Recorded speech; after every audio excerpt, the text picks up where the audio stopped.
Bismillahirrahmanirrahim. Assalamualaikum warahmatullahi wabarakatuh.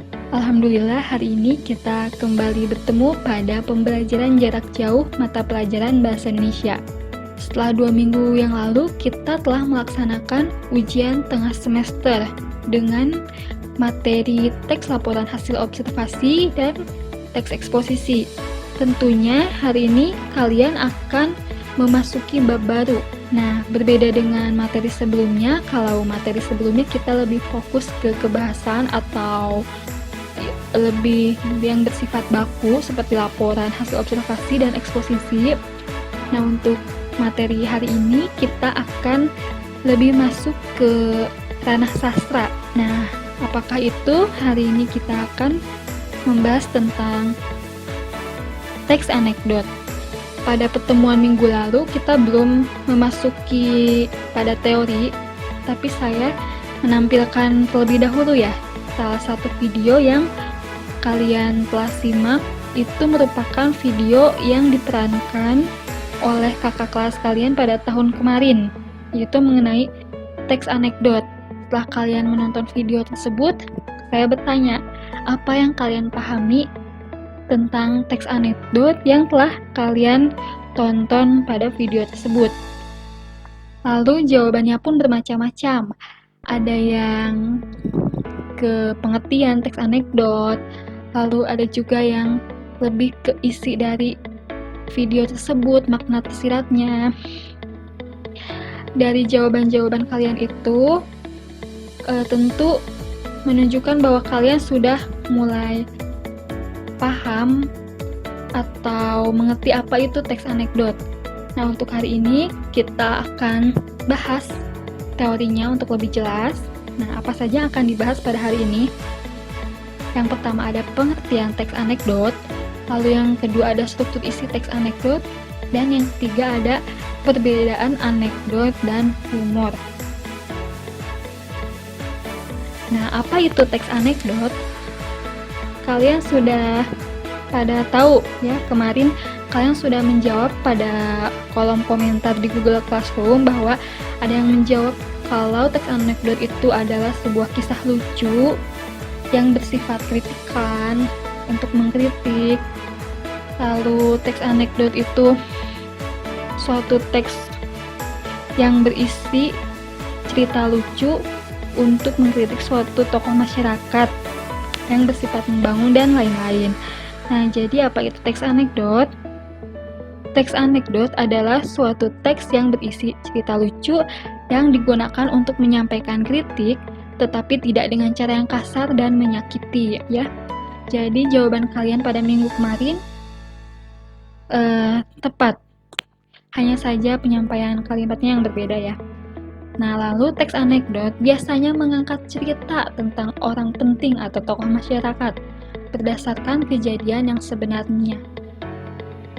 Biasanya di sini kalau misalnya kita ingin mengkritik suatu tokoh masyarakat yang menurut kita itu berpengaruh, seperti para pemimpin kita, anggota DPR dan lain-lain, kita itu ingin menyampaikan kritik yang membangun.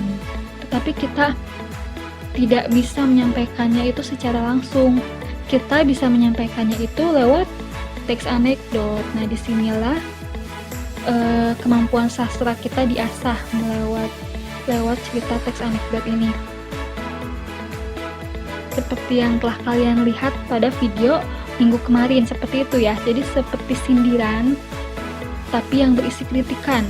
Namun di situ juga ada sisi humornya. Seperti itu. Nah, adapun struktur isi teks anekdot apa saja?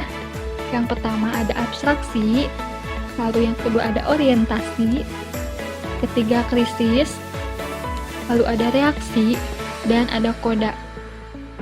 Di sini struktur isinya hampir sama ya, seperti struktur isi teks cerpen. Ada abstrak, orientasi, koda. Nah, namun di sini di struktur isi teks anekdot itu ada krisis dan reaksi. Nah, yang pertama, apa itu abstraksi? Abstraksi itu adalah cerita pembuka yang akan menggambarkan awal cerita, seperti masih gambaran awal sebuah cerita. suasananya seperti apa awalnya itu. Lalu yang kedua, orientasi. Orientasi itu menunjukkan awal kejadian cerita atau latar belakang peristiwa tersebut. Umumnya penulis bercerita dengan detail pada bagian ini. Nah, pada bagian orientasi ini mulailah menunjukkan awal kejadian dari suatu cerita itu. Nah, ya, lalu yang ketiga ada krisis.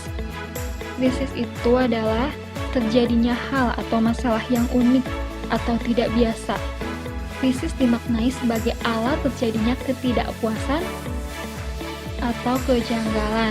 Ya, krisis dimaknai sebagai saat terjadinya ketidakpuasan atau kejanggalan. Nah, jadi di sini mulai muncullah hal-hal yang menurut kita itu janggal. Mungkin di sini tuh seperti sisi humornya, sisi humor atau sindirannya gitu ya. Hal yang ingin disampaikan tapi dibaluti dengan humor.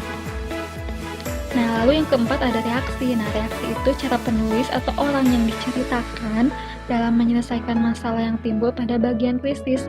Reaksi berkaitan dengan tanggapan dari kejadian sebelumnya. Nah, reaksi ini merupakan tanggapan dari si krisis ini. Tadi krisis itu menyampaikan sesuatu yang janggal seperti humor atau sindiran. Lalu ada tanggapan yang merupakan reaksi dari struktur krisis ini. Lalu yang kelima ada koda. Nah, koda ini bagian akhir cerita. Terdapat kesimpulan tentang kejadian yang diceritakan oleh penulis. Nah, jadi di sini bagian akhir dari cerita ya seperti apa kesimpulannya itu, atau akhir dari ceritanya seperti apa. Nah, jadi inilah kelima dari struktur isi teks anekdot. Nah, karena teks anekdot itu merupakan cerita lucu, nah apakah anekdot ini sama dengan humor? Karena humor pun kan cerita lucu, anekdot juga cerita lucu, jadi apa yang membedakannya? Kita bisa lihat perbedaannya itu dari segi aspek ide cerita, isi, fungsi komunikasi, dan makna tersirat. Nah, kalau anekdot itu biasanya ide ceritanya dari peristiwa nyata. Misalnya kita melihat suatu kejadian di kenyataan ini, lalu kalian ingin mengkritik atau memberikan saran, tapi tidak ingin secara langsung, jadi ingin dibuat teks anekdot atau sebuah cerita. Nah, seperti itu biasanya terinspirasi dari kisah nyata. Sedangkan kalau humor itu rekaan, biasanya spontan ya. Banyak kan di sana komedi. Tapi pada komedi juga ada juga kalau misalnya isinya ingin menyindir atau memberikan saran lewat humornya, tapi selama itu isinya untuk memberikan kritik atau sindiran, itu bisa masuk ke anekdot. Tapi kalau misalnya itu real, hanya sebuah rekaan, hanya untuk membuat orang tertawa, hanya ingin lucu-lucuan saja, berarti itu namanya humor ya. Lalu dari segi isi, anekdot itu isinya biasanya terkait tokoh publik atau orang terkenal yang berpengaruh besar. Ingin mengkritik pemerintah, ingin mengkritik siapa orang terkenal gitu. Sedangkan kalau humor itu isinya masalah kehidupan sehari-hari, bahkan masalah sepele pun, misalnya kita spontan ada, kalau bahasa remajanya kan kayak celetuk-celetukan apa gitu, humor sehari-hari yang lebih ringan. Nah, lalu fungsi komunikasinya. Kalau anekdot itu, fungsi komunikasinya untuk menyampaikan kritik yang berbentuk sindiran yang lucu, namun tetap disampaikan secara halus.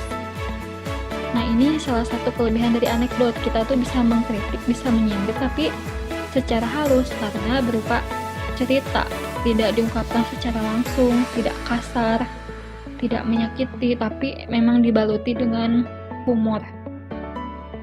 Nah, sedangkan humor yang ini fungsinya untuk menghibur, jadi hanya sebatas untuk menghibur, untuk membuat orang lain tertawa, tidak ada kritikan, sindiran, atau tujuan apapun.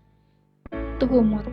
Lalu untuk anekdot, makna tersiratnya itu Nah, setelah teks anekdot itu menyampaikan humor terkait suatu masalah publik atau tokoh masyarakat, ini tuh maknanya, jadi si penulis itu membuat teks anekdot itu untuk apa maknanya itu. Nah, biasanya berupa saran, harapan, atau kritik yang membangun. Nah, jadi di balik adanya cerita teks anekdot itu, penulis ingin menyampaikan saran, harapan, atau kritik yang membangun, tapi tidak menyudutkan satu pihak. Jadi supaya sama-sama berintrospeksi diri dengan kritikan lewat teks anekdot itu.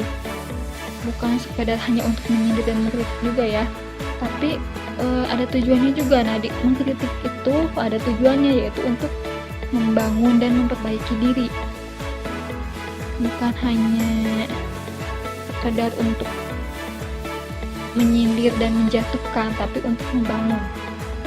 Nah, sedangkan humor itu tidak memiliki makna tersirat, jadi hanya sekedar untuk menghibur, spontan, biasanya lebih ringan dari masalah kehidupan sehari-hari yang lebih banyak dialami oleh masyarakat, dan biasanya rekaan saja atau yang sedang booming sekarang apa. Nah, jadi inilah perbedaan antara teks anekdot dan humor. Nah, di sini saya menampilkan salah satu contoh teks anekdot supaya lebih jelasnya. Judulnya KUHP. Silakan kalian baca sama-sama. Di sini jelas ya kalau ini itu adalah contoh teks anekdot. Karena di sini ada sindiran. Apa itu panjangan dari KUHP, Pak? Katanya. Lalu si Ahmad menjawab, kasih uang habis perkara, Pak. Nah, berarti kan di sini kalimat tersebut menunjukkan bahwa itu sindiran untuk orang yang memiliki kekuasaan tinggi, memiliki banyak harta, lalu dia memiliki suatu masalah hukum, namun bisa diselesaikan dengan uang tanpa jalur hukum dan masalah pun menjadi beres. Nah, itu berupa sindiran ya. Makna tersiratnya itu bisa untuk apabila kita memiliki suatu masalah hukum, kita harus bereskan sesuai jalur hukum. Jangan mengambil jalan pintas. Jangan karena kita memiliki kekuasaan, kita memiliki banyak uang, kita bisa membayar hukum dengan uang. Jangan seperti itu. Itu suatu kritikan dan saran supaya jangan sampai ada orang seperti itu ya. Nah, bisa kita lihat kan ini ada unsur humornya, lalu ada kritikannya, merupakan contoh teks anekdot. Berbeda ya dengan humor, bisa kita lihat di sosial media banyak sekali humor-humor lucu. Bisa itu humor yang ada di video atau berupa suatu teks. Teks anekdot itu tidak mesti suatu teks ya, jadi bisa divideokan juga seperti diperankan. Lalu tidak juga hanya sekedar dialog saja, tapi berupa artikel atau puisi atau pernyataan-pernyataan yang itu mengandung humor dan kritikan bisa disebut dengan anekdot. Nah, jadi itulah materi yang disampaikan pada hari ini mengenai struktur isi teks anekdot. Apabila ada pertanyaan, silakan, atau ada yang ingin didiskusikan, silakan. Lalu kita akan lanjutkan materi selanjutnya pada minggu depan. Terima kasih atas perhatiannya. Wassalamualaikum warahmatullahi wabarakatuh.